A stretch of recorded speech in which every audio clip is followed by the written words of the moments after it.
All right. Thank you, everyone, for coming. This is, I believe, the last talk for the day, so I'll try to keep it short. So today I'll be talking about how can physics inform deep learning methods in scientific problems, which is very much related to the theme of this workshop. Here is an outline for the talk for today. We'll first try to understand why do we even need physics to inform deep learning methods. Why are black box methods not sufficient just by themselves in scientific problems? I'll discuss this emerging paradigm of theory-guided data science that tries to integrate scientific knowledge with data science methods. And in this paradigm, I'll discuss some of our recent work on integrating scientific knowledge with deep learning methods. And finally, I'll talk about some of the future research directions in this area. So we are all aware of the deluge of big data in physical and life sciences, which is reflected in all the great talks that we heard today. We have data from satellites, from models in climate science, in particle physics, in quantum chemistry, quantum physics, and so on. All of this data makes it possible for us to apply recent advances in data science, such as deep learning, to extract knowledge, patterns and models automatically from large volumes of data. And these methods are generally developed and deployed in a manner that is agnostic to the underlying scientific principles driving these variables, thus earning the name black box models. These methods have been hugely successful in commercial problems in computer vision, speech, language translation, and so on. And we have been hearing this throughout the conference. And there is a huge anticipation and growing promise in the scientific community to untap the power of deep learning for scientific problems. This is reflected in a series of special issues in Nature and Science journals. To the extent that some have even referred to the rise of black box data science as the end of theory, where the idea is that given large collections of data, we can completely discard scientific theory-based models that have been the cornerstones of scientific progress and completely rely on the information contained in data. However, such tall claims generally fall flat when black box methods are actually applied in practice in scientific problems. And a case in point is the rise and fall of Google flu trends. So this was a system to predict the onset of flu just based on Google search queries without using any physical knowledge of how diseases spread. And despite its initial success in the years that was used to train the model, it soon started overestimating by several factors to the point that it was eventually pulled down. And this is not an isolated story. There are many articles and reports that highlight the pitfalls in black box applications of data science in scientific problems. So what's so special about scientific problems that makes black box methods fail, or at least not able to achieve similar levels of success? Well, there can be many reasons. One of the primary reasons is that in many scientific problems, we are dealing with a large number of variables that interact in complex, non-stationary ways, and we often have limited number of samples. For example, in climate science, even if we look at coarse resolution data sets, we have about 10,000 locations or variables across the world. And we only have data, good quality data for the last 30 to 40 years, which is starting from the satellite era. Or we may go to maybe 100 or 150 years. This makes it difficult to train data-hungry methods to achieve good training performance. And even more so, when the size of both the training and test sets are small, even standard methods for evaluating model for performance break down. This is because if we have a limited labeled set, howsoever we may divide or split the data into training and test portions, it is easy to learn relationships that look good on both the training and test sets, but do not hold well outside the labeled set. This is what actually happened with the Google flu example. And a more fundamental concern with black box methods is the need for interpretability in scientific problems. Yesterday we had a great symposium on interpretability in machine learning and a very lively debate. And I believe interpretability is even more important in scientific problems for several reasons, because a method, a model that can be explained by scientific theories, by existing scientific theories, can form as the basis of scientific advancements. It can be used as building blocks by other researchers. And a more direct importance is that a model that can be explained by existing scientific theories stands a better chance at learning generalizable patterns and avoiding the phenomena of overfitting. So with that understanding, let's look at this dichotomy between theory-based models and data science models using this 2D view. On the x-axis, we have the amount of data that we are using, and on the y-axis, we have the amount of scientific theory that we may be using. And in this space, theory-based models would reside in this particular region where they make ample use of scientific theories that can range from closed form equations to numerical models of dynamical systems. And despite their huge progress, they contain knowledge gaps in describing certain processes that are either too complex to understand or are too difficult to observe directly. On the other side of the spectrum, we have data science models that make ample use of data, but are agnostic to the underlying scientific theories. And they both make ineffective use of the two sources of knowledge, scientific theory and data. And there is a promise there is a need in developing methods that can use scientific theory and data science at an equal footing. This is the paradigm of theory-guided data science that tries to take full advantage of the unique ability of data science methods to automatically extract knowledge and pattern from data, but without ignoring the treasure of knowledge accumulated in scientific theories. Our recent perspective article on this topic tries to build the foundations of this paradigm by discussing several ways scientific knowledge can be integrated with data science methods in various scientific disciplines.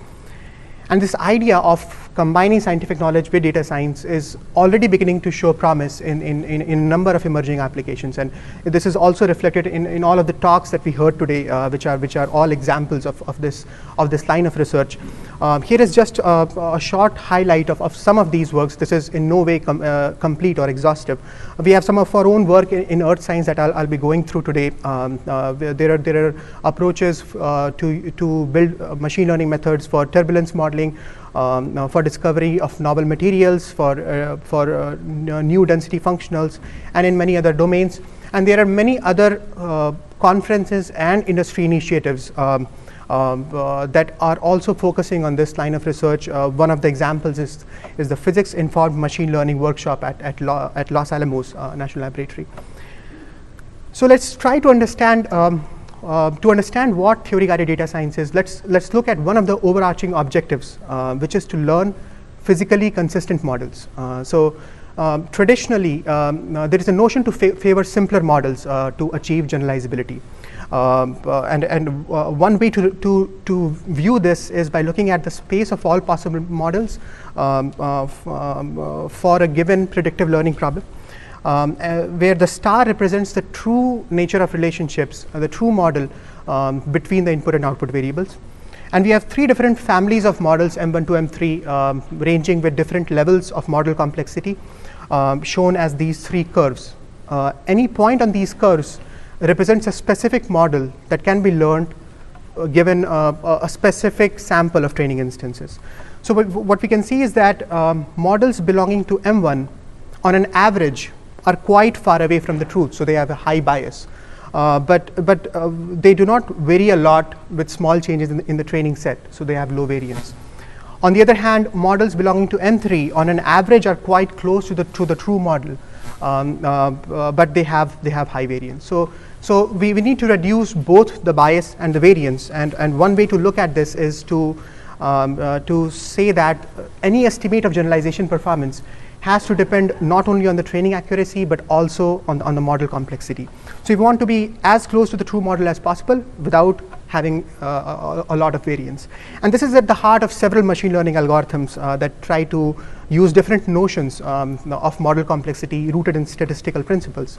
But in scientific problems, there is another source of knowledge that can be used to make this trade-off, which is the physical consistency of the model. So the basic idea is that if we can prune spaces of models that are inconsistent with our available scientific knowledge, we can reduce the variance without likely affecting the bias.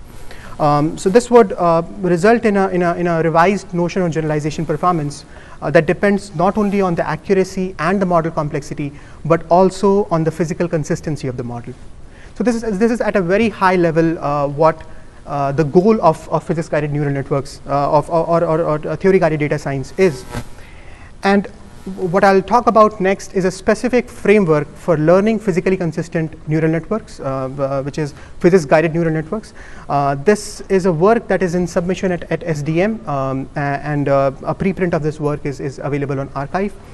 To illustrate this framework of PGNN,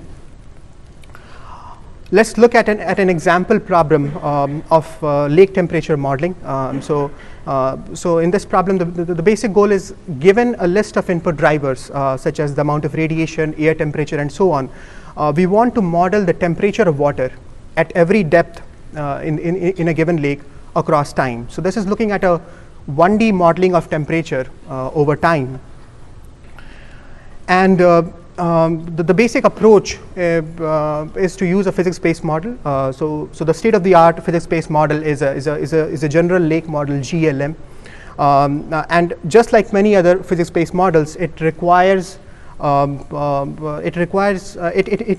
parameters that have to be calibrated individually for every lake, and this really improves the performance of the model. For example, for a given example lake in Minnesota, if we use the uncalibrated model, which uses generic parameters that haven't been tuned for this specific lake, but work reasonably well over a majority of lakes, we have an RMSE in the model predictions as 2.57 degrees Celsius.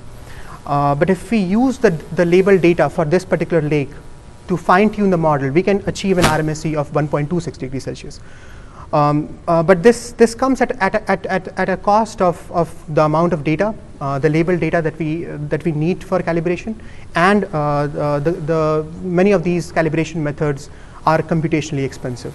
So the hope is, can we use machine learning to help in this process, to achieve better performance with limited training sizes and with limited computational resources.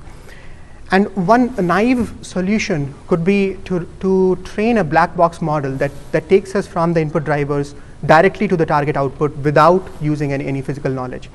But in the presence of physical knowledge, we can do more. And the first and the most simple way of using physical knowledge is to use the output of a physics-based model as an input in a neural network. So along with the input drivers, we can also use the outputs of a physics-based model in the input layer of a neural network, and we can have multiple of these hidden layers fully connected to finally give us the estimate of the temperature y hat on the output layer. This is in some sense trying to build hybrid physics data models, where we are trying to see if a neural network architecture can estimate the residuals of the physics-based model using the feature space of the input drivers. And the traditional approach to train any such neural network would be to minimize loss functions that depend on let's say the discrepancy of the model predictions and the actual observations, as well as on L1, L2 statistical norms of model complexity. But apart from these two losses, we can also use loss functions that measure the consistency of the model with respect to physical principles. So the basic idea is, any model that makes estimates of temperature should be aware that temperature is related to many other physical variables through these physical relationships. For example, temperature is directly related to the density of water through this nonlinear physical relationship, where water has maximum density at 4 degrees Celsius, excluding the salinity of water. and the density tapers off as we move away from 4 degrees Celsius. So any estimate of temperature can be converted using this physical relationship to an estimate of density, rho hat. And once we have these estimates, we can exploit a key physical constraint between the density and the depth of water, which is that denser water goes down to the bottom of the lake and thus is at a higher depth. So if we increase the depth of water, we would see that the density would monotonically increase. And this simple physical relationship can be used to design a physics-based loss function as follows. For any two consecutive depth values, we can look at the difference in the density estimates at those two depth values, shown here as delta I, and this delta I has to be greater than or equal to 0. So delta I is basically representing the violation of the model predictions with respect to this physical constraint. And a very simple loss function could be just to look at the sum of all physical violations that the model is making. So this would lead to the following estimate of loss function, where along with the training loss and L1, L2 norms, we are also using a physics-based loss function with a proper hyperparameter along with it. So this is in some sense a working implementation of the high-level goal of introducing physical consistency in data science methods. And a good part about this is that it doesn't require labels. It can be applied in an unsupervised fashion. Here are the results of this model. So we already looked at the RMSE of the uncalibrated model, which is 2.57 degrees Celsius. If we instead apply a black box neural network, we can achieve an RMSE of 1.77, which is somewhat better. But if we combine both of them and use physics-based loss function, we can achieve an RMSE that is better than both of them. It is even better than the most finely tuned calibrated GLM model. So this demonstrates that physical consistency can ensure generalizability. And another advantage with this is that it can produce results that are physically meaningful. To show you that, here are the density profiles of 4 different models on this particular lake for a given time. The blue curve shows you the density profile for the uncalibrated model. The red curve shows you the density estimate of the calibrated model. And you can see that there is this bias in the uncalibrated model, which is the horizontal shift. If we use a black box neural network, it is able to rectify this bias, but it produces physically inconsistent solutions, because the density first increases as we increase the depth, but then it starts decreasing. So it's not physically meaningful. On the other hand, the black curve shows the PGNN framework, which is able to rectify the bias as well as capture more variations than captured by the red curve, which almost goes flat in the upper and lower portions of the lake. And it's able to do this while being physically consistent. And this is just for one single time step, but we can look at many other time steps where similar results would show up. So this work is part of a bigger goal of theory-guided data science, and there are several future research directions that need to be explored. We already talked about ways to use physics to guide the learning of data science models using loss functions, but there are many other approaches. We heard about the use of pivot constraints, which is another example of theory-guided learning.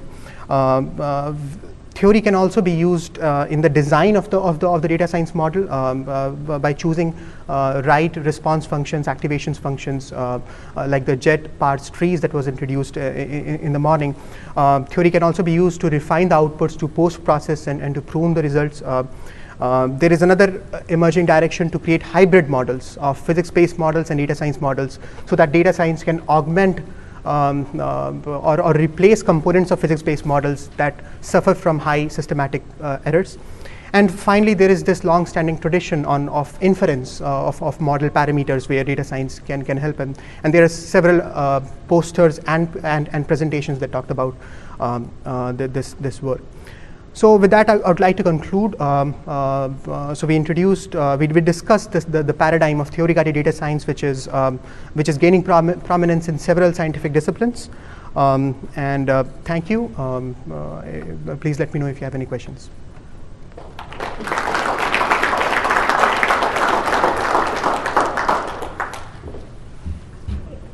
Thank you. So we have time for one question. Okay.